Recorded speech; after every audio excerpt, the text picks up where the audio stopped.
So today, lads, we are talking about the WNBA CBA, and obviously, we're going to be talking about Caitlin Clark, some of the impact of that, and what insiders think about the likelihood of a deal getting done in the CBA. I'm sorry about the hold up. I'm sorry about the snuggie, lads. It's the 23rd of December. It's night. I came home a wee bit early, waiting for food to get in, so I was like, should probably get another video. Probably get another video done if we're being honest. But sure look. There's snow. We got snow now. We got snow everywhere here. But yeah, make it a little bit Christmassy, I guess, because there's a Christmas light behind me. But anyway, let's take a look at what the onlookers are talking about a strike. It says here, a vote to strike would be unprecedented for the WNBA. There has never been a work stoppage in the history of the league. Industry insiders have a range of opinions on the likelihood and merits of a potential strike, particularly one so long before the season starts, as well as the union's apparent strategy. We are so far apart as the union claims, and negotiations have not gone well. You have the right to strike at any point. Why are you not striking? One industry says, if it's all negative and no progress, what are you waiting for? It's okay to strike to me, one agent told ESPN. In some cases, walking away saying no is a really good part of strategy and negotiation, but not everyone believes the league will be more willing to come close to the players' demands if threat strike is looming. NBA Commissioner Adam Silver is going to step in and say, ladies, we're not moving on this and this and this, but we will do this and this, and then we're going to get a deal done early January. Another agent predicted. Nonetheless, one common belief among insiders is that for all the potential strike talk, the players in the league understand the importance of having a 2026 season, so it's still unlikely games we missed. I think a work stoppage by technicality is possible. Another league source added, I'm not worried about this point of missing any games. So basically, it sounds like there is still that possibility that a work stoppage happens in a way of like they go on strike in January and then there's a CBA finished in March. Which, look, there's always a chance of that happening.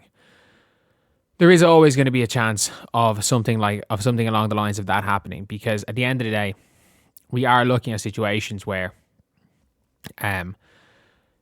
if maybe like it gives them their real chance to negotiate. It gives them their real negotiating power. If it's like, look, we'll do it. We'll go on strike. Even if obviously striking in January means fuck all. Even if it means absolutely nothing, they've at least shown, okay, yeah, we'll strike. We don't really care necessarily about you guys. You guys think we're faking it? No, we'll strike. And then obviously things completely change. Things change very much so when we're talking about this, if the players go on any sort of strike. So then obviously, look, we're talking about this and we're looking at this in a whole different scenario. And who knows, maybe the players will try to force their hand. The one thing we know is the league is never going to budge on the revenue split thing. Basically, especially the way it sounds like the players want the revenue split to be done. I think everybody has like every insider has spoken about it, and they're like, the way the players want the revenue split done is never going to happen. Like, it doesn't matter.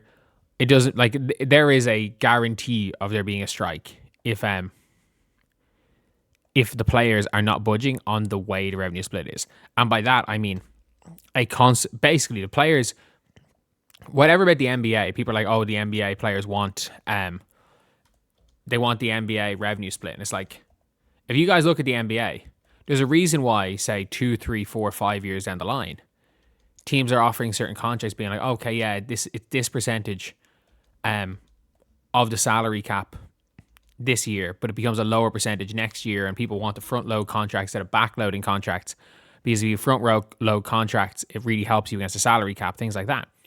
And the players, by the sounds of things, I could be wrong, by the sounds of things, the WNBA players want an ever fluctuating salary cap. They want their salary cap to change year by year based on the revenue they're bringing in. They want the salary cap to change year by year, and there's nothing that's certain, but by the looks of things, it sounds like they want year on year salary cap fluctuation. And I've read some places where their interpretation of it is they want their salary cap basically to be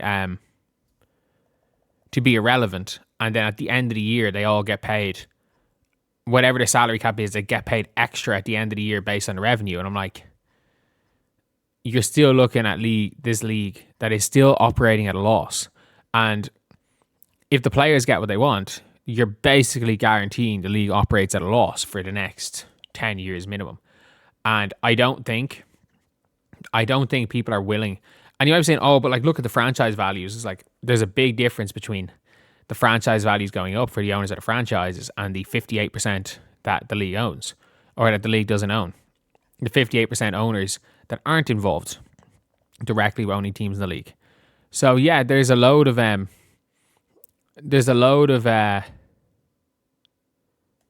interesting things anyway to look at and to talk about with this. But I do think in general that we're going to see a season. Everyone seems to be like not too worried when it comes to this long term, because everyone realizes nobody's dumb enough. Nobody, unless you are literally trying to sabotage yourself, you're not going to stop a season.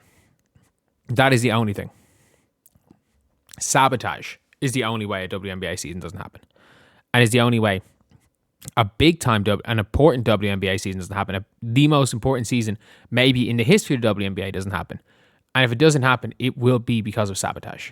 I am very certain of that. It will be. I will use the word sabotage if there's not a season next year. Absolutely, I'm willing to use the word sabotage. But anyway, yeah, that's pretty much it. Let me know what you guys think in the comment section below. Do you guys think that this is a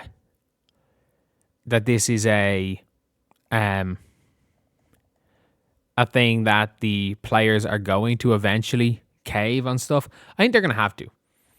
I think in the end, people are like, oh yeah, you know, the player. It sounds like the players are literally, it's like they're trying to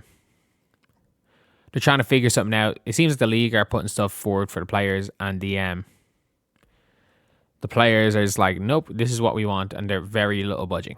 But the likelihood is that you're going to see like an NBA situation where the players get a certain revenue split in year one, and then it goes up by a fixed amount each year, which unfortunately it means you're fucked if the league grows exponentially, but it also means you're safe if the league doesn't grow. And it means that the owners can prep. The owners know what money's coming in, what money's coming out, and there's a load of other things that can be used in that way. So anyway, yeah, that is pretty much it, lads. Let me know what you guys think. As always, thank you guys for watching. Please like, comment, and subscribe.